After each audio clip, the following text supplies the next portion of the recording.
Hey guys, how's it going? I'm the Film Tigers, and today in this video, I want to announce that I am going to stream tonight, 12 a.m. Eastern Standard Time to 3 a.m.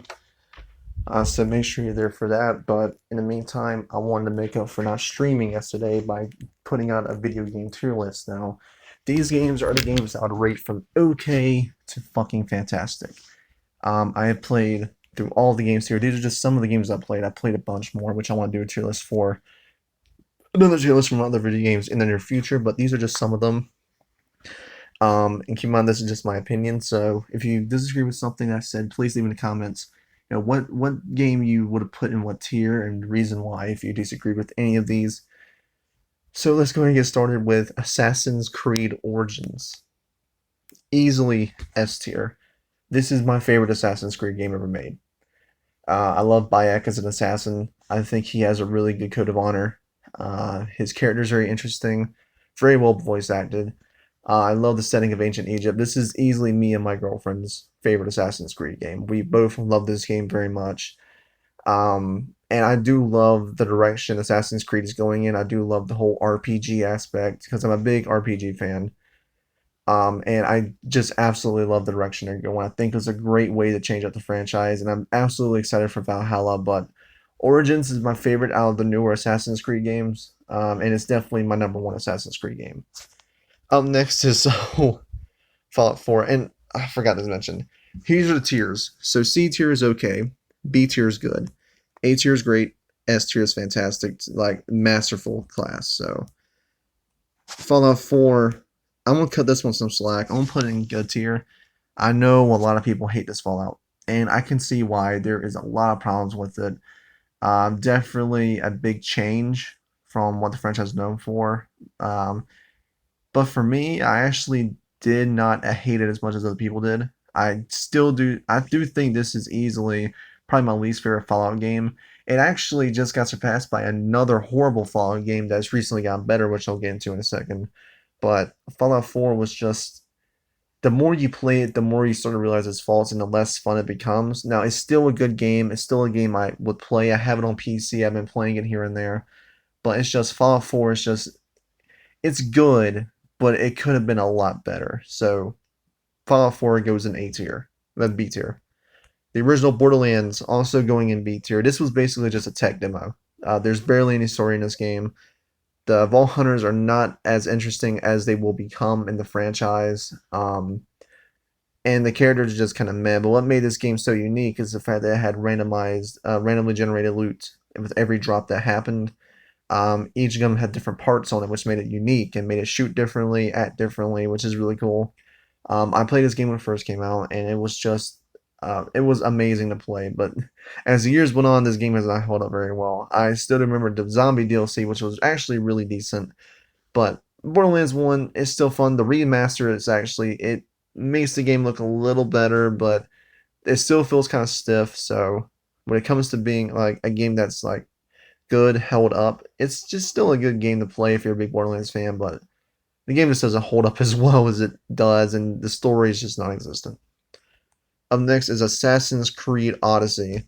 I used to not care for this game, but the more I've been playing it, because I have been replaying it more, the more I'm actually starting to enjoy it. Odyssey is actually a pretty great game.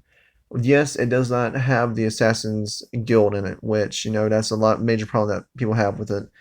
But I think this game is going to be leading up to something which I think is going to be Assassin's Creed Valhalla. Um, but what made this game great is the map size was fucking huge. You had the great ship combat, the improved combat from Origins, these super like natural abilities, like you can become like very powerful. It's very much set in mythical lore, which is what I like. If you didn't know, the newer Assassin's Creeds have more of a mythical lore than actual historic. There's still historical landmarks in the game and historical figures. But this one, the new games lean towards mythical lore, which is what a lot of people, including myself, like. But I used to think this was like a C to a B tier game, but now that I play it more and more, it's actually gone up to A tier. It's not on the same level as Origins. I think Origins is way better than Odyssey, but Odyssey is still a pretty great game. Up next is Batman Arkham Knight. That goes in A tier. Way too much Batmobile. I think they could have cut down on that. All the challenges with the Batmobile kind of got annoying, but the collision of the Batmobile being able to drive around the city is pretty fun. The story to me is good. It's not as good as the other two, City and Asylum. But what makes this game great is the awesome voice acting. The way they implemented Joker to the game was really fun. Scarecrow's redesign actually started to grow on me more and more.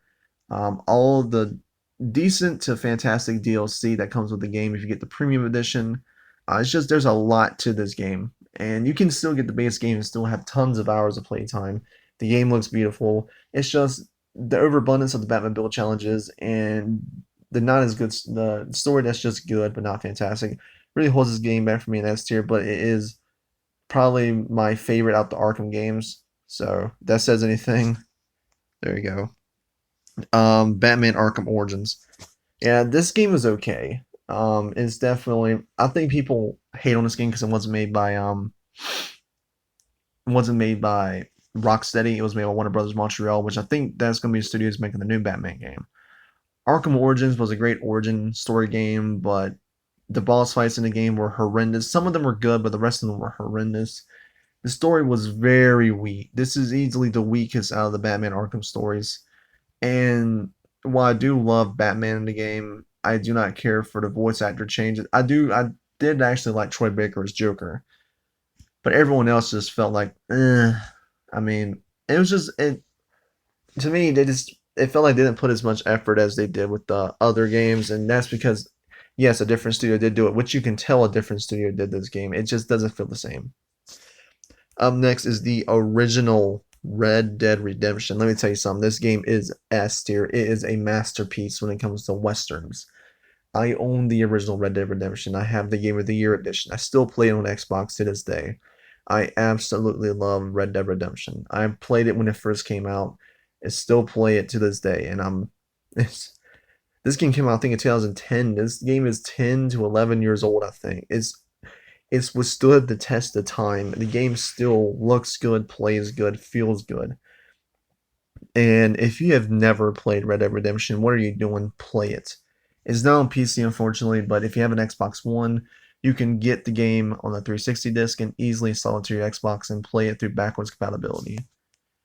Ooh, up next is Dying Light, and I'm going to include this one as the enhanced following edition. This one goes in A tier. I did not care for the ending. I thought the story was a little lackluster and the villain was lackluster, but the parkour mechanics and the graphics and the combat are just fantastic. The crafting is fantastic. I love the character of the game. I recently beat this game on PlayStation 4 and had a blast, and I recently just got this game for PC, which I'm very excited to replay through. But if you never played Dying Light and you have a friend, because this game is way better with friends, definitely check this game out. This game is absolutely fun. From beginning to end, it is a blast to play. Fallout New Vegas. Let me tell you something. I've actually been playing this on Steam, and I'm actually loving it more and more. I used to think, okay, this is a very overrated Fallout game because it was so broken, but now that I play it on PC and I'm having a blast, it's easily now my favorite Fallout game. Fallout New Vegas has a fantastic story with fantastic characters. Um, just all around fun quest, great RPG mechanics, great Easter eggs for this game. And the thing this was made by not Bethesda just shows that maybe Bethesda should just give Fallout to a different studio to do. Give it back to Obsidian, get Obsidian back to working with you guys, or get someone else to do it because obviously Bethesda can't do Fallout no more. But still, Fallout New Vegas, easily my favorite out the Fallout franchise. Max Payne 3 S tier. I played this game when it first came out, and I still play it on PC. I owned it back on 360, and I played it so much. I replayed it like 20 times on Xbox 360, and now I've been replaying it through on PC and having a fucking blast. The game's shooting is phenomenal. The use of the Euphoria engine in this game is unmatched. The game is brutal, gory. The game has great action sequences. Max Payne's character is written very well. The graphics still look really good to this day. Like this game, if you play it on 360, it will look just as good as it did back in the day. Like it looks phenomenal. It looks like a game that came out recently. So Max Payne 3, easily a S tier game. Up next is Fallout 76 of Wastelanders. And I know a lot of people are going to hate me for this. I'm putting it in A tier because now I think this game is now what it needed to be. With the inclusion of the NPCs and the story and all that, and them saying they're going to include more stuff to the story, I think Fallout 76 is now getting back to where it needs to be. I've actually been playing this game with a couple of buddies on Xbox and actually having a blast. I became a Fallout First member, got my private server, and without all the server, like all the lag from like other players, like internet, it's been really fun. And doing the story is really fun. And the story is actually really decent. Like the story is really good. It's way better than some of the stuff Fallout 4 had. Like easily, the story in this game is way better than stuff that Fallout 4 had. I definitely do think this game is not worth it because of Wastelanders alone. Wastelanders was definitely worth the wait. Of course, this game still does have the Fallout 76 issues, but with they did improve on a lot of things when they released this Wastelanders expansion. So it's just me, but I actually am enjoying more of Fallout 76. Ooh, Red Dead Redemption 2. I'm gonna have to put this one in A tier. Listen, this game has an S tier story, no doubt, but what holds this game back is the greedy multiplayer. I was really hoping that Rockstar would have changed their ways after GTA Online and said, you know what, let's not, pocket our fans. Let's just, make a multiplayer experience that's going to be fun. Make a multiplayer experience like the original Red Dead. Nope. They included a battle pass, egregious microtransactions in the game. They now refuse to do single player expansions. A lot of fans were hoping for a Undead Nightmare 2, which would have been great for Red Dead Redemption 2, especially with all the survival mechanics. You go into camps, shooting zombies, finding food to eat, finding a safe place to put camp. That would have been very interesting, but no, they said they were going to focus on multiplayer, which was a big mistake in my opinion. I do not think the multiplayer in this game is good. This game does have a very high quality story. It's an S tier story, but the multiplayer is just it's like a C tier multiplayer. It's fun with friends, but other than that, it's just not fun multiplayer. So, fortunately, RDR2 is in the A tier. Red Dead Redemption's Undead Nightmare, putting that in S tier. Such a great expansion, something new and different. What's cool about this expansion is that you can't shoot the zombies in the body to kill them. You actually have to shoot them in the head, which is so cool.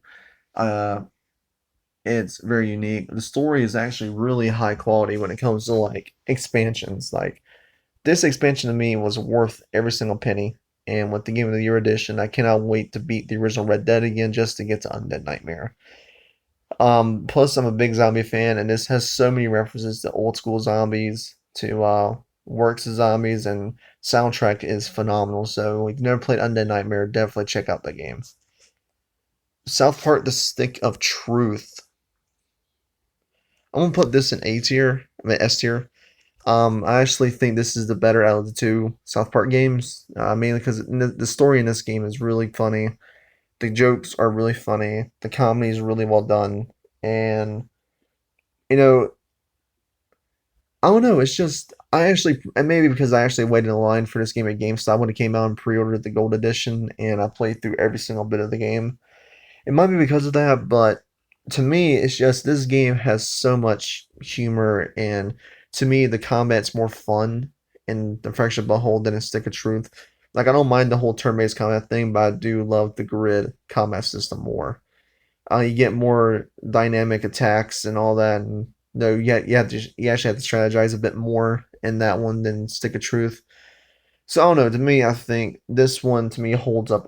Like to me, this one's better than Stick of Truth. So Fresh of a Whole S tier.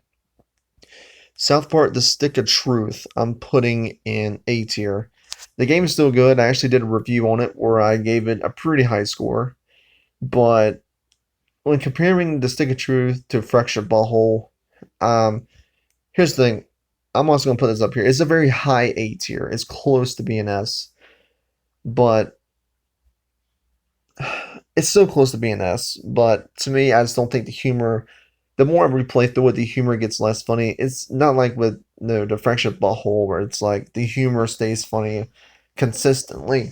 To put it in perspective, I played through Stick of Truth 5 times and I played through the Fractured Butthole 5 times, and to me, the Fractured Butthole stays the same amount of funny, while the Stick of Truth it's been dipping here. Like the more recently we played through it, it's just sometimes the jokes to me aren't as funny as I remember it being. Um, I don't know why, but it's still a fantastic game. It's still a great game. And if you haven't played it, I still would suggest it, especially if you're a big South Park fan. But to me, I don't know. It's just it becomes less funny the more you play it. So it is definitely an A tier game. Uh, Borderlands 3. I'm giving it S tier. Reason being is because while I do have some faults with the game, mainly with the villains, I do enjoy the story of the game. I do enjoy the Vault Hunters, with my main being Zane, the operative. I enjoy all the different planets you go to. The quests are really well designed, and the humor to me is actually pretty good. And not to mention the fantastic inclusion of cooperative mode, which should have been in Borderlands 2, where if your friend is a high level and you just started playing the game, he can join your game and it won't affect a thing. You know, the enemies will be your level, while the enemies on his end will be his level, and you each get different sets of loot, which is really good. And the loot are is specific to those people. So I definitely love the aspect of Borderlands 3. Like I said, only really small flaw I have is the villains, which I can deal with. But yeah, most definitely, Borderlands 3 is definitely an S tier game. I'm glad I got it. It's easily my favorite Borderlands now. Up next is The Witcher 3 that goes in S tier. One of my favorite video games ever created, done by CD Projekt Red. It's a great story. It's based off the books, which the books are phenomenal. The Witcher 3 Wild Hunt is my favorite RPG ever made, and it's one of my favorite games ever made. Just the story is fantastic. The combat's fun. I love all the characters of the game, especially Geralt of Rivia, who can evolve over the game. How you choose to play him affects how people look at you, which is really cool. Um, and this was a more mature take on it than what Witcher 2 and 1 was, because Witcher 2 was like there's a like really hardcore sex scenes, and this one it still has sex scenes, but it's more mature with the way it does it, which is really cool. So I do enjoy Witcher 3. It's a very fun game if you've never played it. It's easily in my top 5 of all time. Easy. And I hope Cyberpunk 2077 goes right up with Witcher 3 in the S tier. Up next is Borderlands 2, putting this in A tier. Listen, the story's fantastic. The Vault Hunters are, you know what? Sorry, the more I think about it, it is an S tier, but I do think it's slightly below Borderlands 3. Here's my reason why. The story is fantastic, the villain's fantastic, and Handsome Jack. But to me, what really holds this game back is the lack of the cooperative mode.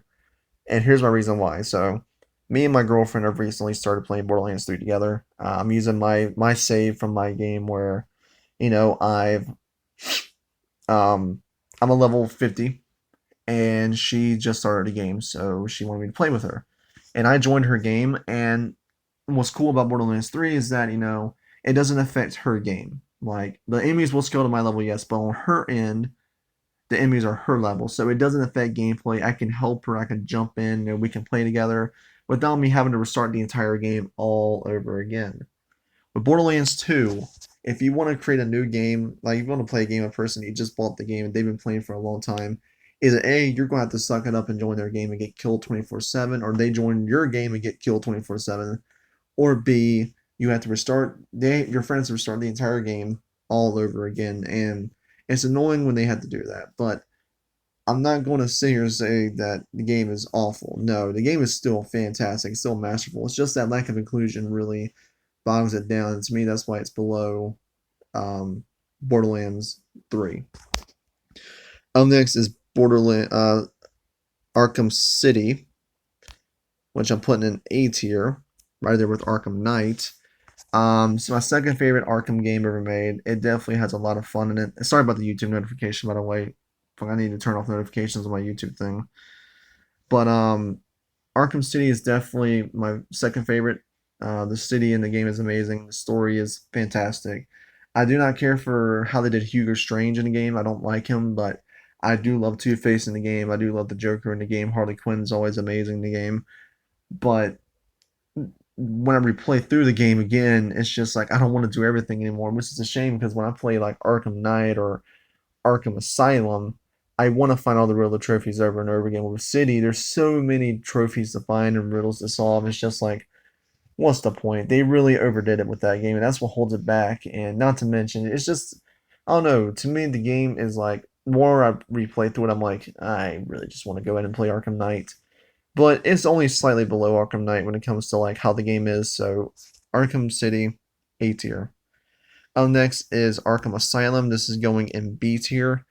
Um, yeah, this one took a big hit recently when I replayed through it because I'm like, yeah, this game not as good as it's still good, but after replaying through like City and Night and all that, Asylum is just like, yeah, okay. I mean, it's a game I'll replay through when I play through all Arkham games, but it's not a game I want to play in my free time. Um, Arkham City and Arkham Asylum just it hits the atmosphere very well. The Asylum atmosphere is really present here. I do love how Kevin Conroy and Mark Hamill portrayed their characters in this game. But what really holds this game back is the more we play through it, the more boring it gets because it's now like, okay, let's just get through this so I can get to City. And it's a shame because this used to be my favorite Arkham game, but to me the story gets weaker and weaker the more I replay through it. And I don't know, it might be just me. And all the characters look really weird, like in the remaster. Like, oh my god, they look weird. But it doesn't mean it's a bad game, guys. Like I said, there's no bad games in this tier list. There's only okay games to masterful games, and Arkham Asylum is a good game, so it's in B tier for that reason. And last but not least is the pre-sequel. Yeah, least favorite out of the Borderlands franchise. Easily my least favorite. Still okay, still decent to play, but what makes this game just okay and not fucking amazing is it's just a reskin of Borderlands 2, but in space. That's literally all this is.